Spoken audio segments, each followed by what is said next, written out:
கன்னிராசி என்பர்கள் கன்னிராசியை பற்றி நிறைய பேர் நிறைய விதமாக சொன்னாலும் கன்னிராசிங்கிறீங்க ஒரு ப்ளே பாய் சார், கன்னிராசிக்கு என்ன சார் தெரியும், கன்னிராசி அமைதியாக இருப்பாங்க அப்படின்னு சொன்னாலும் இந்த கன்னிராசி மாதிரி கஷ்டத்தை தாங்கியவர்களும் கிடையாது, கஷ்டத்தை அனுபவித்தவர்களும் கிடையாது. அந்த கஷ்டத்தை வெளியே சொல்லாமல் மனசுக்குள்ளேயே வச்சு பூட்டிக்கிட்டு எல்லா இடத்துலையும் சிரிப்பாங்க, மற்றவங்களையும் சிரிக்க வைப்பாங்க, மற்றவங்களையும் மகிழ்ச்சியாக இருக்கணும் அப்படின்னு நினைக்கக்கூடிய ஒரு உன்னதமான ராசி. இந்த ராசிக்கு கடந்த காலங்களில் என்னெல்லாம் நடந்துச்சு, தற்போதைய நிலைமையில் எங்களுக்கு என்னெல்லாம் நடக்க போகுது அப்படிங்கிற எல்லா விதமான விஷயத்தையும் நம்ம பார்க்க போகிறோம். ஸோ இந்த வீடியோ கண்டிப்பாக உங்களுக்கு பிடிக்கும். இது நல்லா கணிச்சு சொன்ன விஷயம் தான். ஸோ அதனால் நீங்கள் கவலைப்படாமல் வீடியோ ஸ்கிப் பண்ணாமல் பார்க்கலாம். ஸோ இந்த வீடியோ பிடிச்சிருந்தால் லைக் பண்ணிக்கோங்க, ஷேர் பண்ணிக்கோங்க. அதே மாதிரி நம்மளோட சேனலை ஃபாலோ பண்ணாமல் இருந்தீங்கன்னா ஃபாலோ பண்ணிக்கோங்க, சப்ஸ்கிரைப் பண்ணிக்கோங்க. ஓகேவா? நிறைய பேர் தனிப்படையான ஜாதகம் பார்க்கணும் அப்படின்னு ஆசைப்பட்றீங்க. கீழே கான்டாக்ட் நம்பர் கொடுத்துருவோம், ஜஸ்ட் கால் பண்ணி கேட்டு தெரிஞ்சுக்கோங்க. உங்களுக்கு எந்த மாதிரி ஜோதிடம் பார்க்கணும், உங்களுக்கு என்ன வகையில் கேட்கணும் அப்படிங்கிறது எல்லா விஷயமே கேட்டு தெரிஞ்சுக்கலாம். காரணம் என்ன அப்படின்னா, இவர் ஒரு பிரபல ஜோதிடர். நிறைய சினி ஆக்டர் அண்ட் ஆக்டர்ஸ்க்கு வந்து ஜோதிடம் பார்க்குறவர். நிறைய அரசியல் பிரமுகர்களுக்கும் ஹை கிரேட் அரசியல் விஐபிகளுக்குமே வந்து பார்த்திங்கன்னா இவர் தான் ஜோதிடம் பார்த்துருக்காரு. உங்களுக்கு வேணும் அப்படின்னா அவரோட கான்டாக்ட் நம்பர் நான் கீழே கொடுத்துருக்கேன், கால் பண்ணி கேட்டு தெரிஞ்சுக்கோங்க. சரி, இப்போ நம்ம கன்னிராசியை பற்றி நம்ம முழுசாக பார்க்கலாம். கன்னிராசி அப்படிங்கிறது ஒரு மக்கள் மத்தியில் ஒரு சின்ன அபிப்பிராயம் இருக்குது. என்ன அப்படின்னா, இவன் கன்னிராசிக்காரன்டா, இவன் வந்து ப்ளே பாயாக இருப்பான், அந்த மாதிரிலாம் சிலதெல்லாம் சொல்லுவாங்க. கன்னிராசி அப்படின்னா ஈர்ப்புடைய ராசி அப்படின்னு அர்த்தம் சார், அவ்வளோதான். நீங்கள் தப்பாக நினைக்கிறவங்களும் ஒன்றுமே கிடையாது. ஆண் பாலாக இருந்தால் பெண் பால் மேலே, பெண் பாலாக இருந்தால் ஆண் பால் மேலே ஈஸியாக அவங்க மேலே கவர்ற அளவுக்கு இருக்கும். அவங்க பேசுகிற விதமோ, அவங்க அழகோ, அவங்களோட ஆக்டிவிட்டீஸோ ஏதோ ஒரு வகையில் ஒருத்தருக்கு வந்து பிடிக்க ஆரம்பிக்கும். ஒருத்தருக்கு மட்டும் பார்க்குற எல்லாத்துக்குமே ரசிக்க ஆரம்பிக்கும். பாருங்கள், இப்போவுமே பாருங்கள், கன்னிராசிக்காரங்க அவங்க ஊரில் இருக்காங்க அப்படின்னா அவங்க வந்து தனித்துவமாக தெரிவாங்க. அவங்க இருக்கிற இடம் கலகலப்பாக இருக்கும், அவங்க கூட பேசினா ஜாலியாக இருக்கும். இந்த மாதிரி ஒரு விஷயமாக தான் இருக்கும். அதனால தான் கன்னிராசி அப்படிங்கிறது ஒரு அழகான ராசி அப்படின்னு சொல்கிறாங்க. அந்த கன்னிராசியில் இருக்கிறவங்களையும் வந்து பார்த்திங்கன்னா ஒரு ப்ளே பாய் அந்த மாதிரிலாம் சின்ன விளையாட்டை அப்படி சொல்கிறதெல்லாம் வந்து பார்த்திங்கன்னா கன்னிராசிக்கு அப்படின்னு சொல்லுவாங்க. அந்த அளவுக்கு அவங்களை பிடிச்சதுனால தான் எதிர்பாலினத்தையும் இருக்கிற அளவுக்கு அவங்களோட குணாதிசயங்கள் அமைஞ்சிருக்கும். இது ஒரு பக்கம் இருக்கட்டும். கன்னிராசி கடந்த காலங்களில் பல கஷ்டங்களை அனுபவிச்சாங்கன்னு சொல்கிறோம். கரெக்டாக பார்த்தீங்க அப்படின்னா ஒரு 6 வருஷம் சார். அந்த 6 வருஷத்தில் இவங்க படாத பாடுபட்டிருப்பாங்க. அந்த 6 வருஷத்தோட ஸ்டார்டிங்கில் ரொம்ப கஷ்டப்பட்டுருப்பாங்க.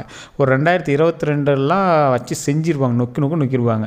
அதுக்கப்புறம் அந்த 2022 ஸ்டார்டிங்கில் அப்படியே கொஞ்சம் ரிலாக்ஸாக அப்படியே வெளியே வர மாதிரி இருக்கும். 21லாம் பிரச்சனை ஆகி 20லேருந்தே பிரச்சனையாக இருந்திருக்கும். அந்த 21 கொஞ்சம் ரிலாக்ஸாக இருந்திருக்கும். அதாவது அப்போலேருந்து கொஞ்சம் ரிலாக்ஸேஷனுக்கு ஆரம்பிச்சிருக்கும். 22ல் ஓரளவுக்கு ரிலாக்ஸ் ஆகிருப்பாங்க. மறுபடியும் ஒரு வருஷம் 2 வருஷம் கொஞ்சம் அப்படியே இறுக்கி பிடிச்ச மனப்பான்மையோட பல இன்னல்களுக்கு நடுவில் இருந்திருப்பீங்க. அதுக்கப்புறம் ஒரு 2023லாம் பெரிய கஷ்டத்தை அனுபவிச்சிருப்பீங்க. சில இழப்புகளையே நீங்கள் சந்திச்சிருந்தீங்க அப்படின்னாலும் வாய்ப்பு இருக்குது. மருத்துவ ரீதியான பல விஷயங்களில் உங்களுக்கு வந்து நடந்திருக்கும். இரத்த ரீதியான, அதாவது உடல் ரீதியாக விஷயத்தில் குடல் சம்மந்தப்பட்டது, அல்லது ஏதாவது குழந்தைகள் சம்மந்தப்பட்ட விஷயம், அல்லது ஏதாவது ஒரு நோய் சம்மந்தப்பட்ட சில விஷயங்கள்னால நீங்கள் வந்து பாதிக்கப்பட்டு அதை வந்து அப்பயே கொஞ்சம் சரி பண்ணிவிட்டு ஒரு ஆப்ரேஷன் வரைக்கும்லாம் போய் ஹாஸ்பிட்டலில் ஒரு 2 மணி நேரம் தங்கியிருக்கிற நிலைமைக்கெல்லாம் போயிட்டு வந்திருப்பீங்க. அந்த பிரச்சனை எல்லாமே இதுக்கு மேலே சரியாக போச்சு அப்படின்னு இருக்கும்போது கடந்த சில மாதம் ஒரு வருட காலம் கொஞ்சம் அப்படியே ரிலாக்ஸ் ஆகி வெளியே வரும்போது அந்த மனப்பான்மையிலேருந்து வெளியே வரதுக்கு உங்களுக்கு 1 வருஷம் ஆயிருக்கும். அதுக்கப்புறம் வந்து பார்த்திங்கன்னா இந்த 2024 2 விதமான விஷயத்தில் நீங்கள் வந்து மருத்துவத்தை தேடி போயிருப்பீங்க. ஒரு ரீதியான விஷயம் உங்களுக்கு குழந்தை உண்டாயிருக்கும், இல்லைனா ஏதாவது ஒரு பழைய பிரச்சனையை சரி பண்ணி அதை வந்து ஃபைனலைஸ் பண்ணி ஈக்குவலைஸ் பண்ணுறதுக்கு மருத்துவமனைக்கு போயிருப்பீங்க. அப்படி இல்லைனா இன்னொரு விஷயம், ஏதாவது உங்களுக்கு வந்து திடீர் உங்களுக்கு உடல் உபாதைகள் ஏற்பட்டுருக்கிறதுக்கான வாய்ப்புகள் இருக்குது. அதன் மூலமாக ஒரு 2 மாதங்களுக்கு முன்னாடிலாம் நீங்கள் நல்லாவே ஹாஸ்பிட்டல் போயிட்டு ஆப்ரேட் பண்ணிவிட்டு ஒரு 2-3 நாள் ஹாஸ்பிட்டல்லே இருக்கிற மாதிரி காலகட்டங்கள்லாம் உங்களுக்கு வந்து நடந்திருக்கும். உடல் ரீதியான விஷயத்தில் நீங்கள் வந்து ரொம்பவே மனசு நொந்து போய் இது பண்ணுற அளவுக்கு தான் இருந்திருப்பீங்க. அது மட்டும் இல்லாமல் கடந்த இந்த 6 வருஷத்தில் ஸ்டார்டிங்கில் பாதி நாள் மனக்கசப்பு அப்படின்னா மீதி பாதி நாள் உடல் கசப்பாக இருக்கும். உடல் ரீதியான விஷயங்களில் நீங்கள் பாதிக்கப்பட்டிருந்தாலும் அந்த உடல் ரீதியான விஷயங்கள் உங்களோட மனசில் போய் குத்தி அதே ஒரு மனசை ஒரு நிலை இல்லாமல் ஒரு ஹாப்பினஸ்ஸே இருந்தாலும் அந்த இடத்துல ஒரு ஃபுல் சாட்டிஸ்ஃபேக்ஷன் இல்லாமல் இருந்திருக்கும். ஸோ இந்த காலகட்டங்கள் எல்லாம் இதோட முடிஞ்சிச்சு. இப்போ இந்த ஒரு 2 மாதம் உங்களுக்கு ஹாஸ்பிட்டல் போயிட்டு வந்தீங்க பார்த்தீங்கன்னா, அதோட உங்களோட கஷ்டங்கள் முடிஞ்சிச்சு. இதுக்கு மேலே உங்களுக்கு சந்தோஷம் மட்டும்தான். இதுக்கு மேலே நமக்கு சந்தோஷம் மட்டும்தான். இந்த சந்தோஷம் எப்படி இருக்கும் அப்படின்னா, இப்போ நீங்கள் ஹாஸ்பிட்டல் போயிட்டு வந்ததுக்கப்புறம் ஒரு இது வந்து எப்படி சொல்லுவாங்க அப்படின்னா, உங்களுக்கு இப்போ நீங்கள் ஹாஸ்பிட்டல் போயிட்டு இருந்தே அதை வந்து ஒரு ஃபைனலைஸ் பண்ணி சரி பண்ணுறதுக்காக போயிட்டு இருந்தீங்க. அது விட்டுருந்தா பெரிய இதாக இருக்கும் அப்படிங்கிறதுனால அன்னையிலேருந்து உங்களுக்கு வந்து சரியாகிற மாதிரி தான் வந்து மருத்துவமனைக்கு போயிட்டு இருப்பீங்க. அன்றைக்கி ஒன்றே நீங்கள் ஆப்ரேட் பண்ணியிருப்பீங்க, எல்லாம் அதுக்கான ஒரு பிரச்சனையை வந்து முடிவு கொண்டு வந்திருப்பீங்க. இல்லை மாதமாக இருந்தீங்க அப்படின்னா அன்றைக்கி வந்து டெலிவரி ஆகிருக்கும். அந்த மாதிரி டைமு திருமணம் ஆகாதவங்கள்லாம் ஒரு 3-4 மாதங்களுக்கு முன்னாடியே திருமணம் எல்லாம் ரெடி ஆகிருக்கும். ஸோ கன்னிராசியை பொறுத்த வரைக்கும் கஷ்டங்கள் தாண்டி பல இன்னல்கள் தாண்டி பல நாள் கஷ்டத்தை முடித்து வைக்கிற ஒரு நாளாக ஒரு 3 மாதம் முன்னாடி இருந்திருக்கும் அப்படின்னு சொல்லலாம். சிலருக்கு இன்னுமே கொஞ்சம் ஒரு மாதிரி இருக்கலாம். ஆனால் இதுக்கு மேலே நீங்கள் கவலையப்படாதீங்க சார். இதுக்கு மேலே கன்னிராசி சூப்பராக இருக்குது. ரொம்ப நாள் பட்ட கஷ்டங்கள் எல்லாமே தீர்ந்துருச்சு. இதுக்கு மேலே இதுக்கு மேலே நன்மையை மட்டுமே தேடி போயிட்டு இருக்கக்கூடிய ஒரு சூப்பரான நாளாக இருக்கும். இது உண்மை அப்படின்னா மறக்காம கமெண்ட் செக்ஷனில் பதிவிடுங்க. இப்போ நான் சொன்ன விஷயங்கள் எல்லாம் உண்மை அப்படின்னா. இதில் சிலருக்கு குடும்பத்தின் ரீதியாக சில இன்னல்கள் இன்னமே இருந்துட்டு தான் இருக்கும். எப்படின்னா பெரிய கஷ்டமாக தெரியாது, ஆனால் அது ஒரு வெளியே சொல்ல முடியாத மாதிரி ஒரு மைல்டான ஒரு இதாக போயிட்டுருக்கும். ஒரு எக்ஸாம்பிளுக்கு நீங்கள் வந்து மருமகளாக இருக்கீங்க இல்லை மருமகனாக இருக்கீங்க அப்படின்னா ஃபேமிலியில் அவங்க பண்ணுறது கொஞ்சம் சகிச்சிக்க முடியாத மாதிரி இருக்கும். என்னடா பண்ணுறது அப்படின்னு இறுக்கி பிடிச்சிட்டு இருக்கிற மாதிரி சில விஷயங்கள்லாம் உங்களுக்கு வந்து நடந்திருக்கும். அது மட்டும் இல்லாமல் நிறையா விஷயங்கள்னால யாரா இவங்கெல்லாம் தாக்கு பிடிக்கிறது அப்படிங்கிற மாதிரி விஷயங்கள்லாம் நடந்திருக்கும். நீங்கள் ஒரு இடத்துல வேலை பார்க்குறீங்கன்னா இந்த இடத்துல எப்படா வேலை பார்க்குறது, அதாவது பல்ல கடிச்சிட்டு இருக்குதுன்னு சொல்கிறாங்க, அந்த மாதிரி விஷயங்கள் தான் இப்போ உங்களுக்கு சமீபத்தில் போயிட்டு இருக்கிற மாதிரி இருக்கும். இன்னொன்று என்னென்னா போதிய வருமான நிலையை வந்து உங்களுக்கு கொண்டு வரதுக்கு ஒரு மாதிரி இருக்கும். இப்போ கன்னிராசிக்காரங்களாம் பெருசாக வருமானத்தை மைண்ட்லேயே வச்சுக்க மாட்டாங்க. வந்தால் சாப்பிட்லாம், வந்தால் திங்கலாம், தூக்கம் வந்தால் தூங்கி எந்திரிக்கலாம், இது மாதிரி தான் உங்களுக்கு வந்து இருந்திருக்கும். இருந்தாலுமே மைண்ட் அளவில் செலவுக்குன்னு ஒரு காசுக்குன்னு நம்ம செலவும் போது என்னடா அது காசு கைக்கு வந்தால் செலவாகிட்டே இருக்குது, காசு கையில் இருந்தாலும் அது எதுக்கு செலவு பண்ணுறதுன்னு தெரியாமல் அப்படியே வச்சுட்டு இருக்கிறோம். அதாவது இதெல்லாம் இப்போ நான் சொல்கிற விஷயத்தில் ஒருத்தர் எடுத்துக்கவே மாட்டாங்க. எப்போ சார் நான் காசு கையில் வந்து சும்மா உட்காந்துட்டு இருந்தேன், காசு இருந்தால் பரவாயில்ல, கடன் எவ்வளோ இருக்குது அப்படின்லாம் நீங்கள் நினச்சிட்டு இருப்பீங்க. இருந்தாலுமே உங்கள் கையில் இப்போ நீங்கள் 1 லட்ச ரூபா கொடுத்தா என்ன பண்ணுவீங்கன்னு கேட்டால் ஃபேமிலிக்கு பண்ணு தான் யோசிப்பீங்க. அந்த மாதிரி ஒரு ஆட்களாக தான் நீங்கள் வந்து எப்பயுமே இருப்பீங்க. அதனால தான் இந்த கன்னிராசிக்காரர்கள் எல்லாருக்கும் பிடிக்கும் அப்படின்னு சொல்கிறது. அது மட்டும் இல்லாமல் கடந்த சில காலங்களாக டாக்குமெண்ட் ரீதியான விஷயங்கள், சொத்து ரீதியான விஷயங்கள், நில ரீதியான விஷயங்கள், உடல் ரீதியான விஷயங்கள், இது எல்லாத்துக்குமே தீர்வு கிடைக்குமா கிடைக்காதா, சரியாகாதா இப்படியே இருந்துட்டு வந்திருப்பீங்க. இந்த ஒரு 2 மாதமாக உங்களுக்கு வந்து ஓரளவுக்கு கொஞ்சம் தெளிவு கிடச்சிருக்கும். இந்த இடத்துல தான் நம்ம இதாகிருக்கோம், இந்த இடத்துல தான் நம்ம சரி பண்ணணும் அப்படிங்கிற மாதிரி தெரிஞ்சிருக்கோம். சிலருக்கு உடல் ரீதியான விஷயங்கள்லேருந்து கிளாரிஃபை ஆகி வெளியே வந்தோடனே அதுக்கு செலவு பண்ண பணத்தை எப்படா கடன் கட்ட போகிறோம் அப்படிங்கிற சின்ன சின்ன மனக்கவலைகள் உங்களுக்கு வந்து இருந்துகிட்ருக்கும்.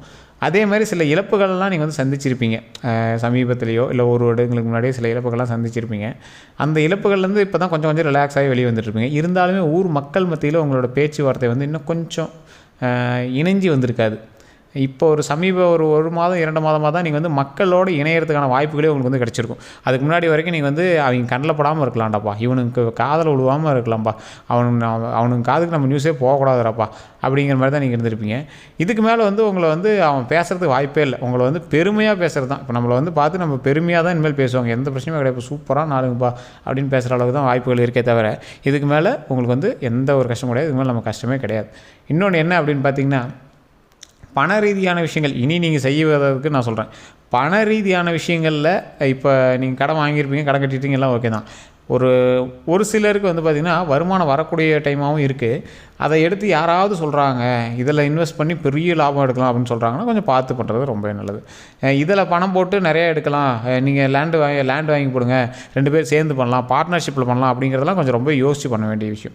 கன்னிராசியை பொறுத்த வரைக்கும் பார்ட்னர்ஷிப்புங்கிறது ஓரளவுக்கு தான் செட் ஆகுமே தவிர பெரிய லெவலில் செட் ஆகாது. நீங்கள் பார்ட்னர்ஷிப்பே போட்டாலும் நீங்கள் நடுவில் கட் பண்ணிட்டு இது பண்ணலாம் அதை பண்ணலாம் அப்படிங்கிற மாதிரி தான் யோசிப்பீங்க.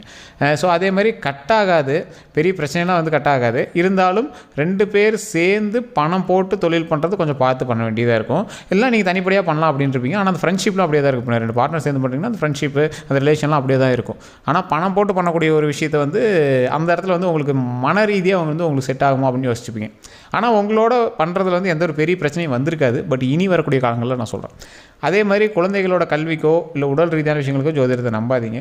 கொஞ்சம் லைட்டாக உங்களுக்கு உடலில் ஏதாவது ஒரு மாதிரி இருந்தாலும் டாக்டர் பார்த்துடணும். குழந்தைங்களோட கல்விக்கு 18 வயசுக்குள்ள இருக்கிறவங்களோட கல்விக்கெல்லாம் நீங்கள் வந்து ஜோதிடத்தை பார்க்கவே தேவையில்லை. அவங்களுக்கு பிடிச்ச மாதிரி படிக்கணும், அதுக்கு தகுந்தாற் போல் அவங்களுக்கான வாழ்க்கை அமைங்க. வாழ்க்கை அமையுது அப்படின்னா அது ஆட்டோமேட்டிக்காக ஜாதகம் வந்து அதுக்கு தகுந்தாற் போல் தான் அமையும்.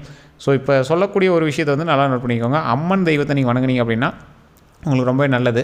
காகத்துக்கு சாப்பாடு வைங்க. சார் அது சனி பயிற்சிக்கிறீங்க தான் வைக்கணும், அப்போல்லாம் எதுவுமே கிடையாது. விலங்குகளுக்கோ காகத்துக்கோ மாட்டுக்கோ சாப்பாடு எப்போ வேணாலும் வைக்கலாம். அது ரொம்பவே நல்லது. முன்னோர்களுக்கு செய்யக்கூடிய ஒரு மிகப்பெரிய விஷயமானது. குலதெய்வ வழிபாடு கண்டிப்பாக பாருங்கள். அம்மன் தெய்வமாக இருந்தது அப்படின்னா, ஒரு எக்ஸாம்பிளுக்கு இப்போ நீங்கள் துர்க்கை அம்மனை வந்து வழிபடுறீங்க அப்படின்னா, ஆக்சுவலாக துர்க்கை அம்மன் தான் கன்னிராசி பெஸ்ட்டு. நீங்கள் உங்களோட குலதெய்வம் தெரியல, குலதெய்வத்தை நீங்கள் வணங்குறீங்க அப்படின்னாலும் கண்டிப்பாக துர்க்கை அம்மனை வந்து வணங்குங்க. பெண் தெய்வமான எந்த தெய்வத்தை வணங்கினாலும் உங்களுக்கு நல்லது தான். துர்க்கை அம்மன் வணங்குனீங்க அப்படின்னா இன்னுமே ஹைலைட்டு. ஸோ துர்க்கை அம்மன் வணங்கும்போது ஓம் துர்க்கை அம்மனே போற்றி, ஓம் துர்க்கை அம்மனே போற்றி, ஓம் துர்க்கை அம்மனே போற்றி அப்படின்னு மறக்காம கமெண்ட் செக்ஷனில் பதிவிட்டுட்டு கண்டிப்பாக தினம் ஒரு 3 டைம் எந்த இடத்துல இருந்தாலும் சரி, நீங்கள் நான்வெஜ் சாப்பிட்டாலும் சரி, எது இருந்தாலும் சரி, மனசுக்குள்ளே அந்த சாமியை நினச்சி 3 டைம் ஓம் துர்க்கை அம்மனே போற்றி, ஓம் துர்க்கை அம்மனே போற்றி, ஓம் துர்க்கை அம்மனே போற்றி அப்படின்னு மறக்காமல் ட்ரை பண்ணி பாருங்கள். இது மிகப்பெரிய ஒரு ப்ராப்ளத்தை வந்து சால்வ் பண்ணக்கூடிய ஒரு விஷயமா இருக்கும். அதே மாதிரி இனி சில தொழில்கள் வந்து நீங்கள் தொடங்குவீங்க. அந்த தொழில்கள் மூலமாக நிறைய லாபமும் எடுக்கிறதுக்கான வாய்ப்புகள் நிறையாவே இருக்குது. அதே மாதிரி சில வாகனங்கள் வாங்குறதுக்கான வாய்ப்புகளும் இப்போ அமைஞ்சிட்டு இருக்கு. நிறைய பேர் இந்த கவர்மெண்ட் வேலை கிடைக்குமா அதை வந்து கால்குலேட்டே பண்ண முடியாது சார். கவர்மெண்ட் இருந்து நீங்கள் பணம் வாங்குற எந்த ஒரு விஷயமே வந்து கவர்மெண்ட்டுடைய நிதி வாங்குறது அந்த மாதிரி அடிப்படையில் தான் வரும். அதுதான் கட்டத்தில் சொல்லும். உயரிய பதவியில் இருக்கிறதுக்கான வாய்ப்பு இந்த கன்னிராசி கண்டிப்பாக இருக்குது. ஸோ அதனால் நீங்கள் கவலைப்படாமல் நீங்கள் படிக்கிறீங்க அப்படின்னா கண்டிப்பாக படிங்க, ட்ரை பண்ணுங்கள். அதுக்கு வாய்ப்பு வந்து 99% இருக்குது. அது உங்களோட தனிப்படையான ஜாதகத்தை பார்த்து தான் சொல்ல முடியும். ஸோ இதான் வந்து பார்த்திங்கன்னா இப்போ நம்ம கன்னிராசி சொன்ன வேண்டிய விஷயம். ஸோ இது பிடிச்சிருந்தால் லைக் பண்ணுங்கள். உங்களுடைய கருத்துக்கள் எதுவாக இருந்தாலும் கமெண்ட் பண்ணுங்கள். இது உண்மையாக தான் மறக்காமல் உண்மை அப்படின்னு சொல்லுங்கள். எல்லோருக்கும் நன்றி நண்பர்களே. இந்த வீடியோவை ஷேர் பண்ணுங்கள். நன்றி. சேனல் சப்ஸ்கிரைப் பண்ணிக்கோங்க.